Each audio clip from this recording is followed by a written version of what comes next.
Mars media நேயர்களுக்கும் அன்பர்களுக்கும் இந்த நாள் இனிய நாளாக அமைய எல்லாம் வல்ல இறைவனை பிரார்த்திக்கின்றோம். இந்த சேனல் உங்களுக்கு பிடிச்சிருந்தா மறக்காம சப்ஸ்கிரைப் பண்ணுங்க, ஷேர் பண்ணுங்க, லைக் பண்ணுங்க, கமெண்ட் பண்ணுங்க.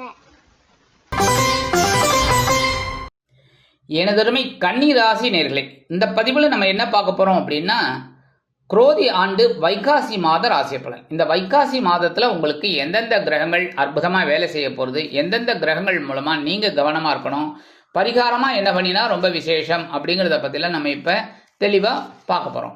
உங்களோட ராசிநாதன் அதே சமயம் ஜீவனாதிபதியான புத பகவான் அஷ்டம ராசியில இருக்கார்.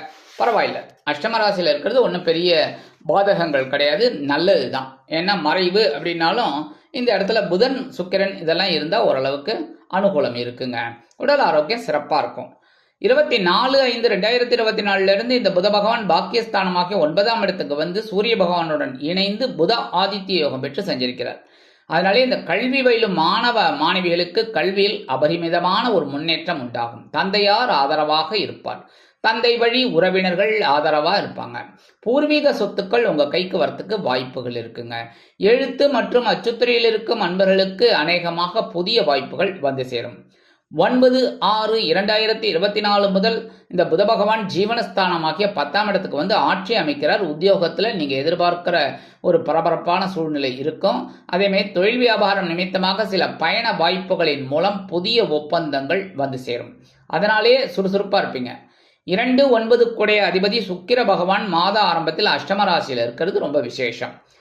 அதனாலே மனசுல ஒரு சந்தோஷம் உங்களுக்கு இருக்கும். தனவரவு ஓரளவுக்கு வந்து சேரும்.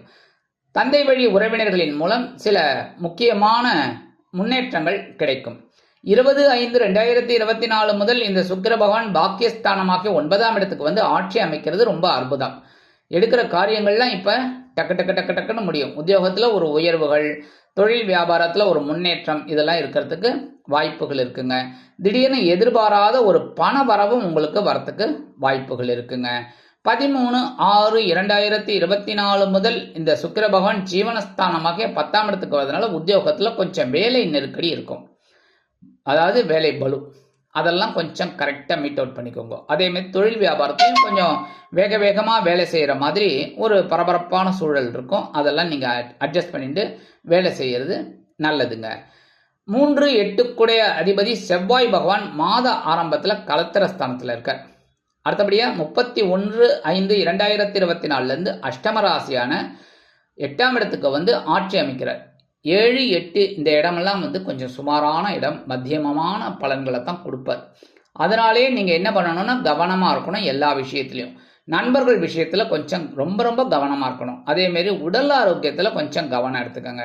சில பேருக்கு பாத்தீங்கன்னா உத்தியோகத்துல சில நெருக்கடிகள், அதன் மூலமாக சில அவமானங்கள் இதெல்லாம் வரத்துக்கு வாய்ப்புகள் இருக்குங்கிறதுனால அதிலெல்லாம் கொஞ்சம் கான்சென்ட்ரேட் பண்ணுறது ரொம்ப நல்லது. அதே மாதிரி உடன்பிறப்புகளின் வழியில் சில குழப்பங்கள் வந்து சேரும்.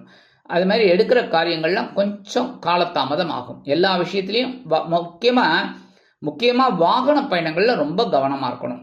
சீருடை பணியாளர்களாகிய காவல், இராணுவம், தீயணைப்புத்துறை, மருத்துவத்துறையில் வேலை பார்க்கும் அன்பர்களுக்கு எதிர்பார்க்கும் இடமாற்றம், பதவி மாற்றம், பதவி உயர்வு, சம்பள உயர்வு சற்று காலதாமதமாகி பிறகு கிடைக்கும். அடுத்தபடியா விரையாதிபதி சூரிய பகவான் பாக்கியஸ்தானத்தில் இருக்கார். அப்பா பரவாயில்ல. ஏன்னா அந்த சூரிய பகவான் 9ஆம் இடத்துல இருக்கிறது பரவாயில்ல ஓரளவுக்கு. 7, 8 விட 9 சூப்பர். அந்த வகையில செலவுகள் இப்ப கொஞ்சம் கட்டுக்குள்ள வரும். அதாவது உங்களோட கட்டுப்பாட்டுக்குள்ள வரும். இவ்வளவுதான் செலவு பண்ணணும் அப்படின்னு நீங்க இந்த அனாவசியமான செலவுகள் எல்லாம் கட் பண்ணிப்பீங்க.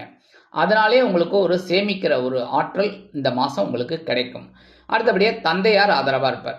அதேமாதிரி தந்தை வழி சொத்துக்கள் உங்க கைக்கு வரத்துக்கு வாய்ப்புகள் இருக்கு. ரொம்ப நாள வர வேண்டிய இந்த பூர்வீக சொத்துக்கள் அதெல்லாம் உங்க கைக்கு வரத்துக்கு நிறைய வாய்ப்புகள் இருக்கு. இந்த இடத்துல சாயாகிரகமான ராகு பகவான் கலத்திரஸ்தானமாகிய 7ஆம் இடத்துல இருக்கார். கேது பகவான் ஜென்ம ராசியில இருக்கார். ரொம்ப கவனமா இருக்கணும் எல்லா விஷயத்திலையும். உடல் ஆரோக்கியத்துல, நண்பர்கள் விஷயத்துல, வாழ்க்கை துணையோட விஷயத்துல, வாழ்க்கை துணை வழி உறவினர்கள் விஷயத்துல எல்லாத்துலேயுமே கொஞ்சம் கவனமா இருக்கிறது நல்லது. முயற்சிகளின் பேரில் உங்களுக்கு முன்னேற்றம் கிடைக்கும். எல்லா இடத்துலையும் அந்த வெளியூர் அல்லது வெளிநாட்டு போய் படிக்கணும், இல்லை வெளியூர் அல்லது வெளிநாடு போய் வேலை பார்க்கணும்னு நினைக்கிறவாள்லாம் துர்க்கை அம்மனையும் பிள்ளையாரையும் வேண்டிண்டு அதுக்கப்புறம் முயற்சிகளை மேற்கொள்ளுங்க. கண்டிப்பாக உங்களுக்கு நன்மைகள் குவியும். மனசை ஆன்மீக விஷயங்கள்ல நீங்க அப்படியே திருப்பினீங்கன்னு வச்சுக்கோங்க, கண்டிப்பா நல்லது நடக்கும். 4-7 கூடை அதிபதி குரு பகவான் பாக்கியஸ்தானமாகிய 9ஆம் இடத்துல இருக்கார். அற்புதம், ரொம்ப அற்புதம்.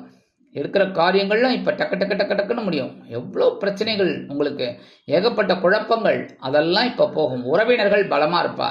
வாழ்க்கை துணை வழி உறவினர்கள் உங்களுக்கு ரொம்ப சாதகமா இருப்பாங்க. சுபகாரிய நிகழ்ச்சிகள் நடக்கிறதுக்கு நிறைய வாய்ப்புகள் இருக்குங்க.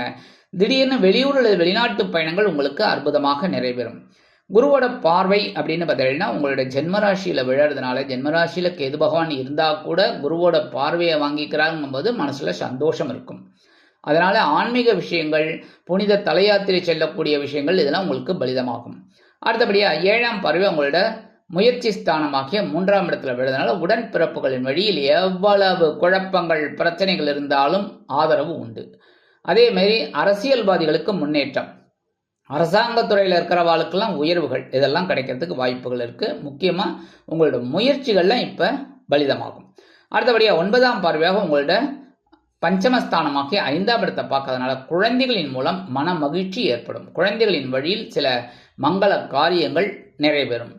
5-6 கூடை அதிபதி சனீஸ்வர பகவான் பகைருண ரோகஸ்தானமாகிய 6ஆம் இடத்துல இருக்கிறது ரொம்ப விசேஷம். தைரியமே இதுக்கு தான் வருது. அதாவது சனீஸ்வர பகவான் ரொம்ப வருஷம் அங்க ஒரே ராசியில இருக்கக்கூடியவர். மந்த கிரகம் சொல்றது, ஆயுள் கிரகம் சொல்றது. அந்த வகையில இந்த சனீஸ்வர பகவான் 6ஆம் இடத்துல இருந்து உங்களுக்கு பெரிய பவர் கொடுத்துட்டு இருக்கார். பகைருண ரோகாதிபதியும் வருதான், பஞ்சமாதிபதியும் வருதான். அவரே 6ஆம் இடத்துல இருந்துட்டு பெரிய பாக்கியத்தை உங்களுக்கு கொடுத்துட்டு இருக்கார். தைரியத்தை கொடுத்துட்டு இருக்கார், வீரியத்தை கொடுத்துட்டு இருக்கார், ஆரோக்கியத்தை கொடுத்துட்டு இருக்கார். எல்லாமே உங்களுக்கு ஒரு முன்னேற்றம். அதே மாதிரி எடுக்கிற காரியங்களும் அற்புதமா நிறைவேறும். உத்தியோகத்தில் இருக்கிறவாளுக்கெல்லாம் உயர்வுகள் இந்த சனீஸ்வர பகவான் கண்டிப்பா கொடுப்பார். எவ்வளவு நீங்க நன்னா வேலை செய்யணும் கடுமையா, அப்ப கண்டிப்பா நல்லதே நடக்கும். அடுத்தபடியா தொழில் வியாபாரத்திலேயே ரொம்ப கவனமா இருந்தேள் அப்படின்னா கண்டிப்பா தொழில் வியாபாரம் ஒரு முக்கியமா பேசுற மாதிரி இருக்கும். அதாவது ஒரு அவார்டு இதெல்லாம் வாங்கக்கூடிய ஒரு அளவுல தொழில் வியாபாரம் சிறப்பாக அமையும். கடன்கள் கண்டிப்பாக வசூலாகும். இந்த கொடுக்கல் வாங்கல் இருக்கிறவர்களுக்கெல்லாம் கடன்கள் வசூலாகும். கொடுத்த கடன்கள் வசூலாகிறதுனால ஒரு முன்னேற்றம் கண்டிப்பா உங்களுக்கு கிடைக்கும். அதே மாதிரி கடன் சுமையும் குறையும், உடல் ஆரோக்கியம் சிறப்படையும். சரி, பரிகாரமா என்ன பண்ணினா ரொம்ப விசேஷம் அப்படின்னா எம்பெருமான் முருகப்பெருமான வழிபாடு பண்றது ரொம்ப விசேஷம்.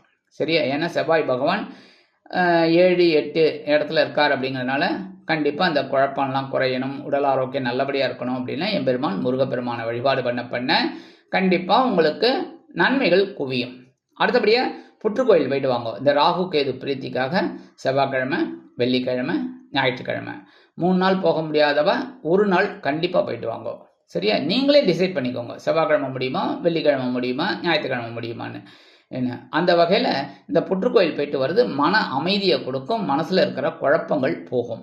அடுத்தபடியா மாசம் ஒரு தடவை, இந்த வைகாசி மாசத்துல ஒரு தடவை ஸ்ரீரங்கம் போயிட்டு வாங்கோ. ஸ்ரீரங்கம் போயிட்டு நம்பெருமான வழிபாடு பண்ணிட்டு வாங்கோ.